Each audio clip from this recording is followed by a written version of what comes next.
Hey guys, we're back here at Vetfolio Voice with an episode about pancreatitis, sponsored by SIVA and featuring Dr. Harry Cridge.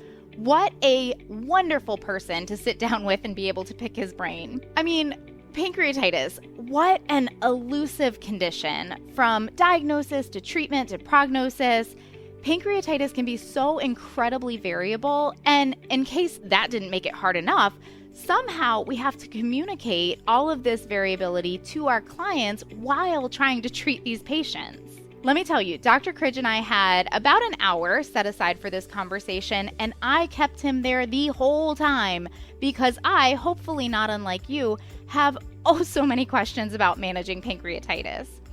We talked about how to get an accurate diagnosis, current treatment recommendations, including Panaquil CA1, and how to set client expectations around prognosis and prevention in the case of chronic or recurrent pancreatitis. So with that in mind, let me go ahead and introduce Dr. Cridge and let's get into our talk. Dr. Cridge is an ACVIM and ECVIM board-certified internal medicine specialist with clinical and research interests in disorders of the exocrine pancreas. He's an RCVS recognized specialist in small animal medicine and gastroenterology. He's also an associate professor in the Department of Small Animal Clinical Sciences at Michigan State University College of Veterinary Medicine. He really did a great job of breaking all of this down for us, so let's go ahead and jump in. I'm here with Dr. Harry Cridge, and we're going to talk about a topic that, honestly, I'm a little bit nervous to talk about. It's pancreatitis, and I mean, I always feel like pancreatitis, it has this really variable presentation, and it has, a lot of supportive care involved in the treatment plan. I always feel like I need to do more. So I'm a little nervous that I'm going to find out in this talk that I should have been doing more the whole time. So thank you for joining me to talk about, a really complicated subject. Yeah, thank you for having me. It's my favorite topic to talk about, so I'm excited to be here. I love it. Let's start with pathophysiology. Like I said, really variable presentation. I feel like I see dogs who maybe come in with just some mild GI upset and they do have an abnormal CPLI or something like that, all the way to fatal necrotizing pancreatitis. So what's kind of the pathophysiology behind pancreatitis and why we get these really variable presentations? Yeah, and I think that's honestly one of the things that makes pancreatitis so hard, right, is there's this varying degree of clinical severity from mild cases that can be treated outpatient to those that require, even referrals. And not only that, but once the pancreas is annoyed, as you know, all the inflammation occurs and there's lots of other organ systems that get involved. So its complexity can escalate pretty rapidly. One of the things when we talk about the pathophysiology of pancreatitis, we sort of look back scarily to vet school and we talk about sort of the co-localization theory and all these other things. But over the past 10 to 15 years, there's been a huge expansion in our understanding of the mechanisms that cause pancreatitis, but ultimately they trigger one of two things: trypsinogen activation prematurely within the pancreas, or a trypsinogen-independent pathway. And both those pathways work together, and they cause inflammation and necrosis. And the amount of inflammation and necrosis and the amount of neutrophils involved ultimately depends whether the animal's going to be subclinically affected but SNP positive, or if they're going to be moderately severe, or even the more and more severe cases. So sort of how far along that spectrum they go is all dependent on how much inflammation is developed as a result of those individual mechanisms. Okay, so the amount of inflammation, did I hear you right, saying kind of dependent on the amount of neutrophils that are going to show up and create this inflammation, this Exactly. inflammatory response? And I completely remember what trypsinogen does in the pancreas, but just, maybe for those who don't remember what it does, can you remind us about that pathway? Yes, that's a really, really good question. So anytime we think of physiology, we have to sort of think about what the pancreas does. So the main role of the exocrine pancreas is to make digestive enzymes, and they're meant to be active where they're needed in the intestine. So trypsinogen is sort of the main inactive digestive enzyme made in that cell, and then it gets released and activated in the intestine. In pancreatitis, the contrast to that is, for some reason, there's various cellular events that go on, and instead of that enzyme becoming active in the intestine, it becomes active inside the pancreatic cell. And because it's a digestive enzyme, it digests what's around it, and this time it's the pancreas, and that's what causes the inflammation and all that swelling and all that local tissue damage as well. And will the inflammation in the pancreas and the release of these digestive enzymes ultimately result in the release of more digestive enzymes into the pancreas and the intestine and worsen that inflammation? Yes, the biggest thing is once we digest that pancreas, all those barriers between the cells, the paracellular barriers, break down. So anything that's inside those acinar cells is going to start leaking out, and that's what causes that cranial abdominal discomfort and all that inflammation and swelling in those areas. Gosh, whenever I think about the pathophysiology of like the pancreas essentially like digesting itself, it just sounds painful and scary. Yeah. And so then, you get these presentations and it can be a little bit unnerving, especially like diagnostically speaking, because of course, we want to make sure we're treating the right thing. And I mentioned, mild abdominal discomfort and an abnormal CPLI, but I sometimes struggle with that CPLI test because I'm like, is it going to change my plan? Is it really going to be specific to what is going on and what I'm trying to treat? So what about diagnosing pancreatitis? I feel like that's a challenge. Yeah, again, everything with the pancreas is unfortunately very challenging, but diagnosis is for sure one of those things. When we look at each individual thing we can look at, so history, unfortunately, a lot of these cases are relatively non-specific GI signs, so they're not going to give us a clue that this is pancreatitis. They may have some cranial abdominal pain, but not all dogs do, and that can also occur with a lot of other diseases. And then we sort of look at lipase, and then we look at imaging. And lipase is great because it's one of the most specific assays we have. So if that lipase is elevated, that pancreatic specific lipase, we know it's coming from the pancreas. And the reason we use that as a biomarker is normally in normal health, that gets, it doesn't leak out into the blood. It stays sort of in that region and it doesn't leak out.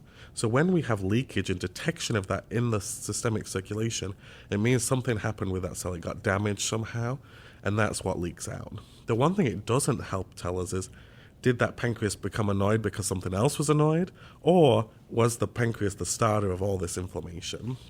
And sometimes imaging and ruling out other differentials can really help with that. And that's where we sort of recommend potentially x-rays and ultrasound to try and work out what's going on. But we need to take all of those components together and make our overall best educated judgment on that. No single test is going to tell us, does this animal have pancreatitis? And one of the other challenges we see as clinicians is, even when we convince an owner to spend, several $100s to do lipase, ultrasound, and all those things, if it's available to us, sometimes they don't all agree. True. Or, you'll have things that come back normal, but you're like, but it really looks like pancreatitis, and it can be challenging, which actually that brings up the question when we're talking about pancreatic lipase, the normal versus abnormal, because remind me again, because it's like one will definitively rule it out, and then the other one is like, doesn't definitively rule it in. Yeah, so when we talk about pancreatic lipase tests, I think the way I at least like to think about it is the patient side SNAP test, the SNAP CPL, that is designed to be really sensitive, but only moderately specific. Okay. So if I have an abnormal result, that means it's going to be either a gray zone or an elevated result, but it's not going to say definitively pancreatitis. If that result comes back negative, the animal has low circulating levels of lipase at that time, so it doesn't have active disease at that time. So it's a really good test to rule out pancreatic inflammation, but it doesn't help necessarily to rule it in. We still have to look at a lot of the other things, including send-out lipases where we get a number, or ultrasound and various other things. And with ultrasound, I'll be honest, I'm not amazing with an ultrasound by any means. In my experience, I feel like the pancreas can be a little bit challenging to image. So what are we looking for in ultrasound? How are we trying to get that image to help support our diagnosis? Yeah, so I suppose it, ultimately goes down to one of the questions we have to ask ourselves as clinicians is, how definitive do we need to be before we start giving these supportive care? One of the things I want to make sure we've ruled out is something that would need different treatment, so like a foreign body, so x-rays can even do that. But if we want to be really sure of our diagnosis, we want that ultrasound. And we can link the ultrasound findings to what we see in physiology. So in physiology, we get inflammation, lots of things get broadened into the pancreas. So on imaging, what that looks like is the pancreas is bigger, and it's also hypoechoic or dark because it's bringing in a lot of this edema and swelling. And then all that tissue around it's going to get annoyed because remember, we break down those paracellular barriers and all that inflammation occurs. So in summary, we get a large pancreas that's dark or hypoechoic with a bright surrounding mesentery. Okay. That's actually really helpful because I'm like, if I can find the pancreas, then I'm happy. And so that gives some really specific parameters to say, okay, well, if you found it, and then if you have these parameters, it's supportive of that diagnosis. I think that was a really good way to put it. Like, how definitive do we have to be before we start implementing treatment? So I guess I'll ask you, how definitive do we have to be before we start implementing treatment? Yeah, so certainly on my level, my clinical question becomes, is this a case where I'm trying to be 1,000% sure because, we're going to do a study or something else where we have to be really sure of our cases? Those cases, I'm going to make sure we have everything checked. If I'm having a patient that's a little bit more limited in finance, or, we've only got so much and we want to put it towards treatment, my biggest thing is let's rule out things that need to be treated differently. And that is going to be the GI foreign bodies, because a lot of those can present with, vomiting, cranial abdominal pain. They might even have an abnormal SNAP test because the pancreas is secondarily annoyed. So making sure we at least get those x-rays to say, okay, this is not a foreign body. I can go ahead and give supportive care, and potentially some other treatments that we'll talk about a little bit later on as well. That does make a lot of sense, because initially when you said x-rays, I was like, what am I looking for in x-rays? But yes, a friend and colleague of mine who did a lot of ER work, she said, she has cut a lot of foreign bodies that were diagnosed as pancreatitis, and then you go and you find the foreign body afterwards. So that makes sense with the x-rays to make sure and rule that out. Yeah. So we're talking about supportive care, and that's always been my approach to pancreatitis is, will we treat supportively until the pancreas calms down and is happy again? Is that still the general treatment recommendation for pancreatitis, or are there specific treatment options that we need to be thinking of? Yeah, so one of the really exciting things is there's some new novel treatments on sort of available to us now as clinicians, but they're still going to be used with supportive and symptomatic care. The challenge with the supportive and symptomatic care you've seen is, we sort of give everything we can for many, many years into these cases, and they sort of got better or they didn't. Right. And the mortality rates and other things can be fairly high in some of these really severe cases. So there's been a lot of research over 10 to 15 years trying to work out, is there something we can do other than just supportive care? And then Siva's made a new novel product that's licensed in the US now, conditionally approved by the FDA. And what that drug does, it's Panaquel CA1 or fusiplardib, and it's designed to reduce the neutrophil migration from the blood vessel into the tissues. And the theory there is if less neutrophils get from the blood vessel into the tissues, we're going to get less pancreatic inflammation and less systemic inflammation. And what they've shown in some of the data that's out there right now is it has improved the clinical signs associated with the acute onset of pancreatitis. And it's an injectable medication given once daily for 3 days. I was actually thinking about Panaquel CA1, and I went, is it injectable? Is it not? And I went, well, it's pancreatitis. It has to be injectable, because how else will you get it into them? Exactly. So I love the idea of having this drug specifically to treat pancreatitis, but like we've been talking about up to this point, getting that actual diagnosis can be challenging. So how do we know when to reach for Panaquel CA1? Yeah, so for me, again, the question becomes is, this drug is designed to reduce neutrophil migration into the pancreas. So I want to make sure that, we're giving that drug early enough that it's going to reduce some of that inflammation in that pancreas and help prevent some of these potential systemic consequences. So for me, again, it goes back to, on a clinical basis, what do I need to know before I start treating supportively and with other drugs like Panaquel? So if I've ruled out a foreign body and I have a clinical suspicion that this is pancreatitis, that mimics the exact same situation that they used in the clinical trials. They had GI signs and a SNAP test, and that's sort of what they used to try and mimic what veterinarians are really doing in practice. So it's certainly safe to use in those situations. My big thing, again, is going to be ruling out things that need to be treated differently. That makes sense. And it kind of gives you that sense of security. If you feel comfortable that you've ruled out a foreign body and you have a clinical suspicion, to feel safe to go ahead and reach for this drug. Are there contraindications or safety concerns we should be aware of? Yeah, so as with any new medication, we always sort of take a little bit of time to work out and fully understand the adverse effects. So what we have right now is there's a freedom of information summary. So Siva went through the steps of having this drug conditionally approved by the FDA, and they're going through ongoing trials to get full approval. But as part of that, they publish a lot of data that anybody can look at. So you in practice can look at it too. And the sort of things that I look at to see, what could we potentially expect to see with this drug is anything that was reported in the clinical trial. So in that data, they report any adverse event in the animals that got Panaquel and those that did not. So we then sort of have to look and see how frequently did it occur in one group, how frequently did it occur in the other, to see could this be from Panaquel or could this be from underlying disease. So a lot of the dogs in the study had GI signs, slightly higher frequency in the Panaquel group, but again, it's an animal with pancreatitis, they're probably going to have GI signs. There were various other adverse effects reported, but nothing that was directly presumed to be related to the Panaquel or of major clinical significance. So GI side effects, there were some animals that had respiratory compromise, whether that was aspiration pneumonia or something else going on. Yeah, and there was various other adverse events reported. And then the other sort of data you can look at, and I'd encourage everybody to look at this when they use the drug, is they also published data on something called the target animal species safety data. So that's where the drug company gives the medication that they intend to use to animals of the species they're doing, so dogs, and they give it at higher doses and for longer periods of time, and they look at adverse events there. And I think there was an animal that had a little bit of inflammation at the catheter site, but it had a catheter issue. There's some animals that got hypertension and various other things. So all that data is publicly available, but at least from what I've done so far, there's been nothing that's been overtly concerning to me just yet. Sure. All that, it leaves that question mark of was it really related to the Panaquil or was it just related to the underlying disease? And we've been talking a lot about conditionally approved drugs lately, which is exciting because we're getting all these new animal-specific drugs that are specifically for these disease processes.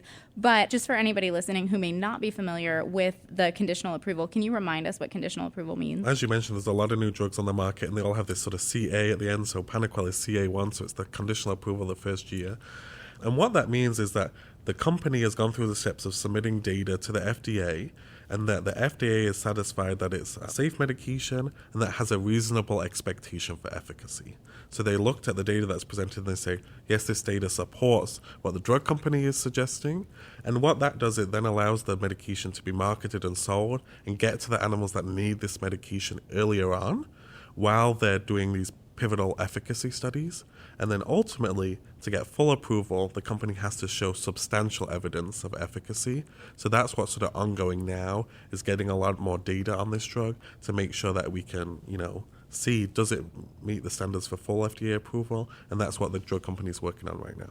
And I would imagine it wouldn't be a problem with Panaquil because you're going to use it in a very specific way, but making sure that we're using it very much on label until it goes beyond the conditional approval. Exactly. Do we have data on what the efficacy has been to this point? What kind of results are we seeing in animals that are treated with Panaquil CA1 in terms of their disease course? Yeah, so in terms of the data that we have available right now, it's any of the data that was sort of in that conditional FDA approval, and it was recently published by Jörg Steiner out of Texas A&M in the Journal of Veterinary Internal Medicine. But what that data shows is they look at something called the Modified Canine Activity Index, which is basically a fancy way of saying the clinical signs of pancreatitis. So they look at various parameters, and they looked at them over time, and they looked at them in animals that got Panaquil and those that did not. And the people that gave the drug didn't know if they were given a control or the Panaquil. And they looked at how fast these clinical signs improved, or this clinical activity index. And the clinical activity index improved statistically significantly greater in the Panaquil group versus the other group. So that's why the drug is labeled for improvement of the clinical signs associated with the acute onset of pancreatitis. That's really exciting because those clinical signs can get serious very quickly. And I feel like it's reassuring to know that if we have a strong clinical suspicion, we can feel comfortable reaching for Panaquil CA1. Can you remind us what other sort of symptomatic care we should really make sure that we're implementing in these patients to give them the best chance at recovery? Yeah, and that's a really great point. So the way that Panaquil has been studied and intended to be used is in conjunction with that supportive and symptomatic care that we've done for many, many years.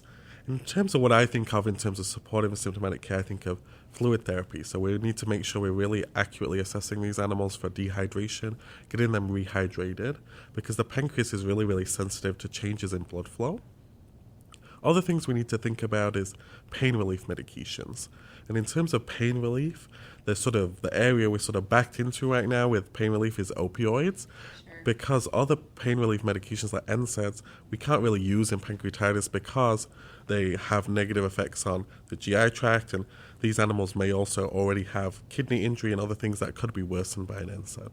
So really focusing on opioids for our pain relief where we can, and then nutrition, and making sure that we're feeding these patients early. In the past, we used to say, hold off on the food for now, but there's a lot of data now that shows that if we get early enteral nutrition on board, these animals are going to do better. The big thing there is a lot of people get really nervous and I've got to make sure this animal eats 100% of its resting energy requirement. What we know is that as long as we're getting some nutrition across those enterocytes, those intestinal cells, they're going to be a lot happier and those patients are going to do better. So getting some level of nutrition in, whether that's voluntary food intake if the animal will, or occasionally placing a nasogastric or nasoesophageal tube just to make sure that we're providing nutrition to those patients. Okay, and I have like some specifics here just for my own knowledge because sometimes I run into these questions. I love that you said nasogastric or nasoesophageal because I was going to say, are we primarily focused on appetite stimulants versus, assisted feeding like an esophageal tube or something like that? And it sounds like that's kind of patient dependent. As far as pain relief goes, do you have an opioid preference? Like my feeling has tended to be like towards buprenorphine for the GI motility effects, but do you feel like they need, something stronger like a full mu or again, very patient dependent? Yeah, so some of those sort of mild to moderate cases, they may get away with a partial mu like buprenorphine. And we always talk, anytime we talk opioids, is what is the effect on the GI tract? Right. And there's a lot of, discussion about that, but when we really go back to how much data we have on actual motility, it's actually like kind of surprisingly sparse. Okay. So I think it's really, really important to think about, but we don't really have a lot of data in dogs, at least clinically affected dogs. Which of the following medications is going to have the worst effect on GI motility? I try to stick to full mu where I can for the more severe cases, those hospitalized cases, because it's going to have better pain relief. Sure. And in those, everybody sort of argues which sort of full mu to use. There's sort of two camps that are out there right now in terms of which one to use. Some people will use things like methadone, right? And that is, certainly what a lot of people use. Myself and a few of my other colleagues have a preference towards fentanyl in these animals. That's just because it's a really good pain relief medication, but also because it has a shorter half-life. So this is why my preference is fentanyl, is when we think of ileus, which is such a big problem in these severe pancreatitis cases, one of the sort of many differentials, but two of the big ones is going to be too much opioid. I slowed that GI motility down too much.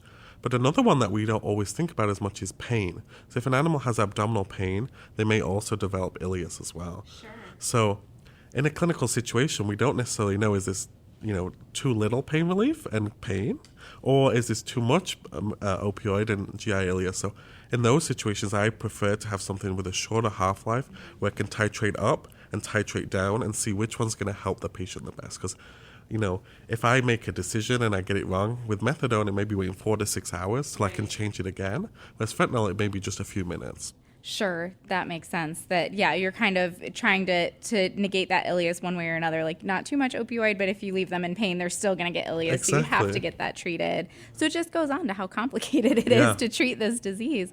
What about prokinetics? Is there a role for prokinetics like metoclopramide or something like that? Yeah, so metoclopramide is certainly often discussed and utilized in these cases for ileus.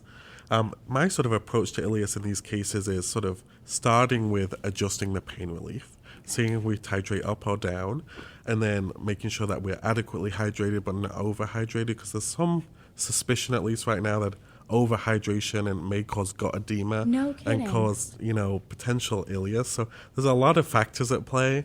And one of the things we always do is we say, this animal has too much opioid, drop the opioid, or we say add in metoclopramide.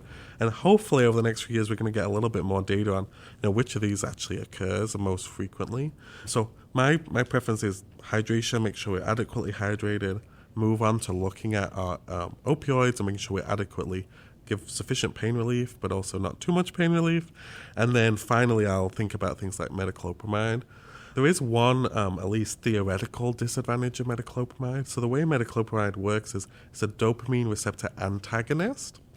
And normally we don't really need to know how these drugs work at the patient side. But there's one potential, at least theoretical disadvantage in that dopamine is one of the things that helps blood flow to the pancreas. Right. So if we drop the dopamine, the theory, and again, not a lot of clinical data, would be we could affect pancreatic perfusion. If we did that, the pancreas may get more annoyed. So I tend to, just because of that theory, sort of leave metoclopramide to my last sort of resort, and then use it in those cases. And I've found a lot of these cases, if we play with the pain relief first, a lot of them can control the ileus. I would agree. I feel like that's overall been my experience too. It just sometimes it feels like I should be doing more. Like I'm just, giving you fluids and nutrition and pain relief and you're so sick and there's more that I should be doing that sometimes I have to sit on my hands to not have to reach for other drugs and treatments. Yeah, and I think that's one of the things with pancreatitis. It's so complex. There's so many things we want to do. We know that these animals want support. But one of the things, and this took me, a little bit of time to work out post-residency, is sometimes these animals, the one of the best treatments we can have is more time on the things that we're already doing. But, sometimes we can be a little impatient too. I'm not known for my patience. Same here. What about causes of pancreatitis? That's always, the question we get from clients is how did they get this? And sometimes it's garbage gut. You can identify it very easily, but sometimes it seems to come out of nowhere or, we'll get these, these certain patients that it seems like it's either chronic or recurrent. So what should we be aware of and how do we communicate causes of pancreatitis to clients? Yeah, so I think that's one of the big questions out there. So when we sort of look at what's gone on in human medicine versus veterinary medicine, several decades ago in human medicine, they called a lot of their cases idiopathic, in that there was no underlying cause. But they've done a lot of research, and over time, the amount of cases in human medicine that are now deemed idiopathic is actually very, very small. When we look at veterinary medicine, idiopathic is still sort of our big, broad category in that we don't know why a lot of these animals get pancreatitis. But the more and more research that has been done, we've certainly found some things that predispose. One of the biggest ones and the ones that I encourage people to look for is lipid disorders, so things like hypertriglyceridemia. We know that high circulating triglycerides are associated with higher pancreatic lipase concentrations and higher risks of pancreatitis. So the challenge with triglycerides is they're not always on our routine chemistry. So we sort of have to think, let's potentially add this on. And then if the triglycerides are very high, so I think sort of the 600 to 800 or above mark, that may have been the reason that animal developed pancreatitis. And if that's the case, that animal may need specific treatment for high triglycerides. A lot of that treatment is things we do with pancreatitis anyway, like low-fat diets. But if that doesn't work, we may need to add on other medications to bring those triglyceride levels down and help prevent future occurrences. So I really encourage even first-time offenders to try and get those triglycerides. You can call the lab and just add it on. It's a serum sample, so relatively easy to do, just to make sure that we document whether that is a risk factor or not. Now I have questions about triglycerides because those get complicated, I feel like, too. Because, sometimes I'll get a triglyceride back and I'm like, it was probably just a non-fasted sample. Would it be reasonable to say, if we had that 600 to 800 range in a non-fasted patient that could be normal for them, or should it never be that high? Yeah, so at least in my experience, a mild elevation in triglycerides certainly can happen in a non-fasted patient. I have not, at least yet, seen an animal that's had circulating triglycerides of that 600 to 800 or above just from not fasting. Okay. So even if we get those back and fast, then the results haven't actually been a lot different right now. So I would say if they're really markedly elevated, there's probably something else going on other than just not fasting. And what sort of disorders would cause that hyperlipidemia and what sort of medications would we be reaching for to help address those triglycerides? Yeah, so there's some breeds of dogs that get a lot of pancreatitis but also get a lot of triglyceride disorders, and they're sort of just thought to be, a breed-related disorder, and the main poster child for that is the miniature schnauzer. Sure. So we see a lot of those with pancreatitis, but a lot of those are really hypertriglyceridemic as well. I feel like Yorkies, too. Yorkies, yeah, I've seen a lot of Yorkies with hypertriglyceridemia. That's a really good example as well. And we're thinking this is just a breed-related hypertriglyceridemia. Yeah, and then there are other types, too. So if we have lipid disorders, we can also get them from endocrinopathy. So Cushing's disease, diabetes mellitus, hypothyroidism, they may also be associated with various different lipid disorders as well. So potentially screening for those if the animal has relevant clinical signs. And I'm guessing if we have like a hypothyroid or a Cushing's or something like that, we are going to reach for, we're going to treat the underlying cause to bring those down. What if we have just a breed-related hypertriglyceridemia? Yeah, so sort of the breed-related ones, the first step is going to be that low-fat diet. Okay. But in that patient, I'm going to be more strict with a low-fat diet because we know that it may need it for its pancreatitis, but it certainly also needs it for its triglycerides. So that's the one where we're going to try and be a little bit firmer and making sure we get that diet. And no garbage gut for you, my friend. Exactly. And then there's been various other things that have been proposed. So omega-3s can help those patients too. And then fibrate medications. So there's lots of different fibrates out there. The one that I like to use the most, or has had most recent data on, is a drug called fenofibrate. And it's, on all the sort of medication apps that you can use to find doses and things like that. But it's a medication, it's a human medication. So you can get it from like CVS, Walgreens, all the different pharmacies. And it's a medication that works really, really well at getting these triglycerides down. No kidding. It is not something I have been familiar with at all. And, maybe I'm, revealing a little too much there to, hopefully there's not a ton of people out there who are like, what are you talking about? But I think that's one of the biggest things, right, is, we've got to find these